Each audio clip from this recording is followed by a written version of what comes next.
الحمد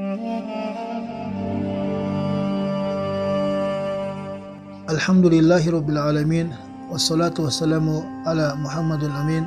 اما بعد، السلام علیکم و رحمت الله و برکاته.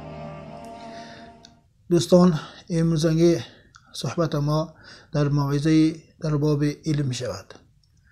امام بیهقی در کتاب شعب الایمان که در تعلیف خود کتابت کردن، در همان کتاب از حضرت پیامبر نبی صلی الله علیه و سلم این حدیث را می‌آورند: غدو عالما او متعلما او مستمعا او محبا فلا تكن خامسا فتهلك. یعنی این حدیث به اینچنین معنا داده می شود: شما حرکت کنتون شدنی عالم با.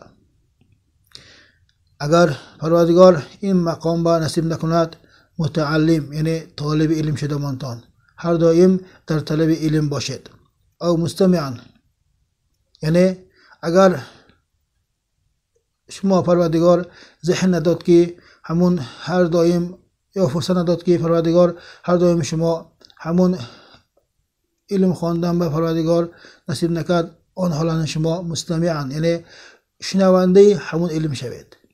در منزلت ها، در شش ها صحبت های علم شود، به هوای گوش اندازید. و چنده که قلب ما و پروردگار همون چیز را جا کار نکند، هم ذهن ما ضعیف باشد، هم برای خدمت اسلام شده آن را گوش دارید. او محبا، پروردگار این هم نصیب نکرد، هر دایم هم نشسته یک جانده صحبت شنیدن به شما نصیب نکرد، این حالنده لااقل شما چهارم شوید، یعنی محبا، آن انسان ها را، اهل علم ها را شما دوست دارنده شوید. ولا تکن خامسا فتهلك، پنجمش نشوید که شما هلاک میشید. گفتن یعنی عالم شدن نتوانستید، هر دائم در طلب علم شدن نمیتوانید، در منزلت های علم نشستن شما هر دائم نصیب نمیکند. لااقل محبا، و انسان ها را دوست دار شوید و انسان ها را غایبانه دوست دارید، هوایند شما هلاک نمیشدید. الا اگر صاحب علم با منزلت های علم به اعتبار شده به حرمت شو مگری، این چیز از هلاکت محسوب میشده است.